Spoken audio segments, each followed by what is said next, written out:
Well, Coach, another exciting season coming up here. What's your excitement level for this year? It's pretty even keel right now, but I'll be excited Friday. Yeah, just got some more work to do, getting the guys ready, and still got some positions up for grabs. So the last few days will be interesting. As you look at this year's team, it's some new faces compared to last year, but as close as y'all have been to making the tournament the past 2 years, how do you kind of manage the new guys and the expectations that are around this program?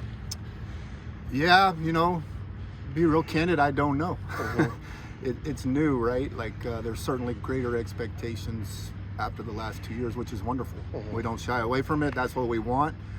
We talk about it, but they're new players. They haven't done it before, so we need to tee it up and see how they do. And it won't be perfect, right? We're going to have bad games and some bad play, but I think we'll figure it out.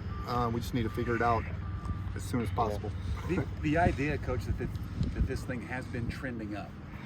What's the next step you'd like to see this program take? Is it simply to say we need to start playing in the postseason? Yeah, I think it's two steps. One, we want to win a conference championship. So we've been right there the last 2 years. We finished second in the conference last year and third the year before. So I think it's easy to and appropriate to say the next step is to win a conference championship and play in the NCAA tournament. Those are the two things that are the next step. Pat, is your field going to be ready here by Friday? Yes. Yeah. I think. Yeah. I've been told it is. It's coming along. So yeah. It's a pretty significant upgrade for the program there. Are you excited for the fans there to Absolutely. Yeah, it's terrific. Chairback seating and the dugouts. From a standing in the dugout perspective, it's a lot more space in there. Yeah. So it's nice. I don't have to hold Coach Aguayo's hand and sit in Coach Butler's lap, and they don't have to do the same to me. So it's wonderful. We're excited for those things, and at the end of the day, we need to play good baseball. So that's what we're focused on. Coach, last season you had 8 players who all registered over 45 games played. Obviously a big turnover. Do you see the first month of the season doing a little more plug and play, seeing what works, what doesn't work? Yeah, we'll platoon a little bit. So we'll go lefty-righty a little bit initially. But if we don't see a lot of left-handed pitching, which is possible, we will give people opportunities that are not just platooning lefty-righty also. Yeah, we've got multiple positions, like I mentioned earlier, that are not set in stone. And that's a good thing. I think sometimes in football they say if you got 2 quarterbacks, you got no quarterback. I don't know how that translates to baseball, but we have probably 12 or 13 position players that are meriting playing time at this point. And of course you can only play 9. So we'll get them all in there early and see how they do. And we hope at the end of the day, if you're the coach, you want to have that problem the whole year because it means you got a lot of good players. So we'll see how that shakes out. With that turnover, you're only bringing back 17 of your 78 home runs from last year. Who do you see as kind of stepping up to fill the shoes of Taylor Smith, Antonio Valdez, and where do you hope that power comes from? Yeah, I think the easy answer is Olivo. Was a transfer from Texas Southern out of Deer Park over outside of Houston, and he's got the potential. He's done it, right? So he's already hit, I think, 13 last year in Division I level. He's certainly the easy answer. We got some other guys that can hit for power. Brock Palmer, who's one of our catchers out of Florida. He's got some power, and Matt keeps getting better as a freshman. He was a nice player as a sophomore. He was a terrific player. So Matt's got some power too. So, and then maybe someone will surprise you like JT, James Tauzik, got some power, and JT has earned a spot as of now. So you'll see him in there, and maybe somebody I'm not even mentioning can step up too. But those are probably the guys we would anticipate if they're in the lineup every day can maybe reach double-digit home runs. As you guys come into this new conference, the American Conference, it's new teams. What are your excitement levels of getting into this kind of a different league from what y'all have been used to? Yeah, we don't know. I mean, we're excited. We're just excited to play baseball at the end of the day. I don't care who we play. It's always, I enjoy playing. But it'll be interesting. I was in some of the teams I'm somewhat familiar with from way back 10 years ago. They were in Conference USA when I was over at Rice, like East Carolina. I've been to East Carolina multiple times, Memphis, some of those people. And then, of course, 4 other teams are coming with us to the new league. So we're a little familiar with it, but there'll be some adjusting, who likes to bunt, who doesn't, those types of things. So, but we'll be ready. When we get there, the scouting nowadays, there's access to video on everybody. So we'll be ready for that. And surely East Carolina's the team to beat. So that'll be exciting. They come here this year. Yeah. wanted to ask, the last time we spoke, you mentioned the last 2 years, sort of the calling card of the really solid players you had last year were guys that were hungry and they were also determined. And you said that you weren't quite sure what the makeup of this year's team was. What have you seen in those terms over the last couple weeks since we talked? Well, we've certainly seen some signs of that, but until you get somebody with a different color uniform that kind of hates your guts and wants to take something away from you, you don't really know, right, Jerry? So we'll find that out starting Friday, and it'll take a little time to figure that out, like who likes that confrontation. Because when you play your teammates, don't get me wrong, everybody tries hard, but they're also your buddy, and they want the best for you at the end of the day. We're about to play some people that don't want the best for us, right? And likewise. So we need to find 10, 11 guys that enjoy that. That's what we've had the last couple of years. What's been the biggest key to the success you guys have achieved in the last 2 years, being close to program records for wins? I think what Jerry just brought up, and it's just that the competitive people, the people that enjoy competing against someone that's maybe slightly more talented than them, or at least as talented as them, that's what drives them. That's what we're hunting for here.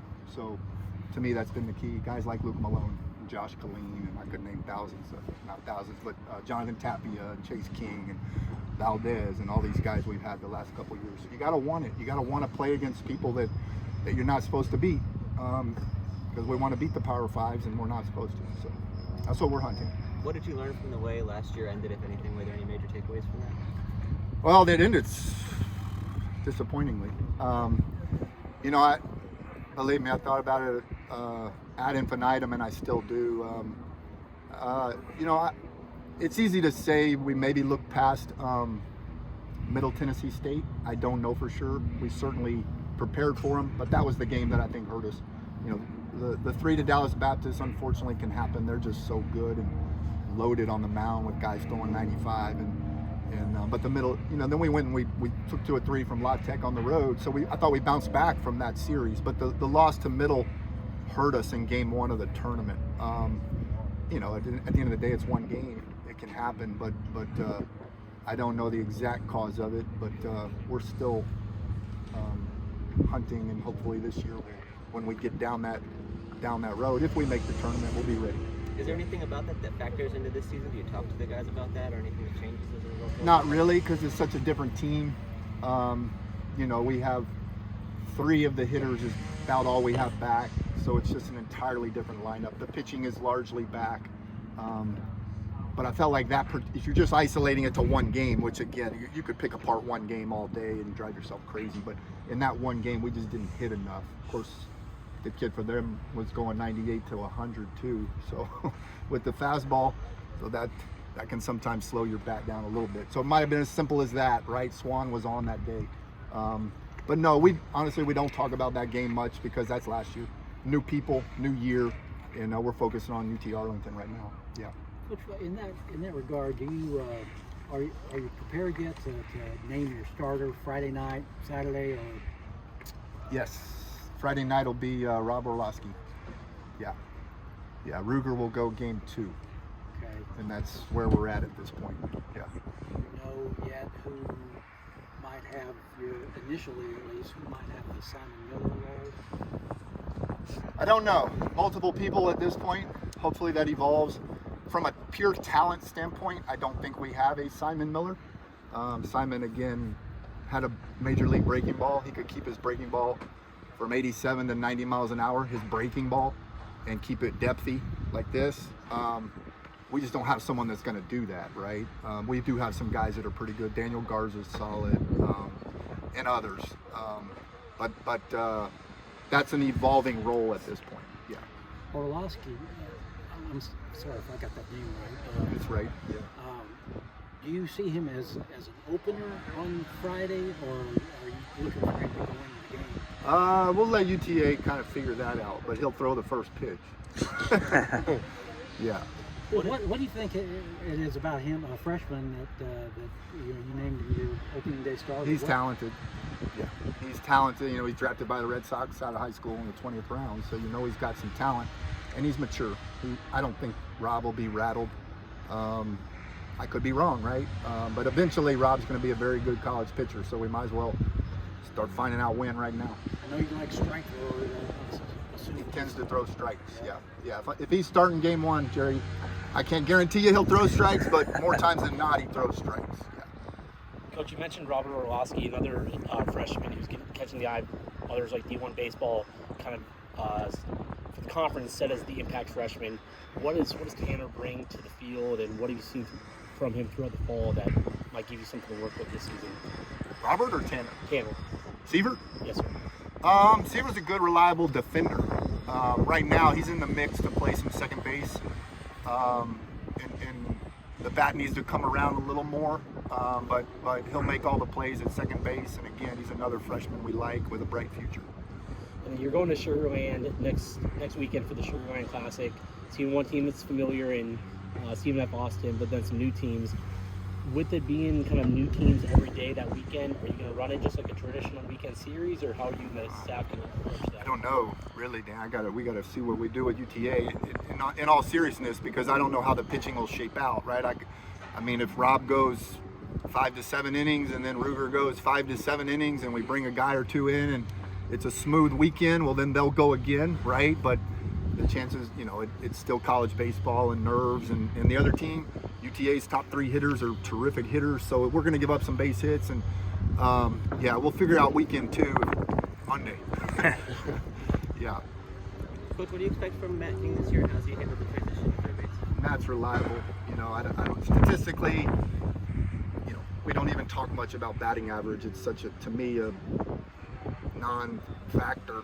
We do talk about on-base percentage, and I think Matt's on-base percentage will hover around 400, and I think he'll drive in runs. That's what I think. He'll play. He'll play good defense. He was a fine shortstop.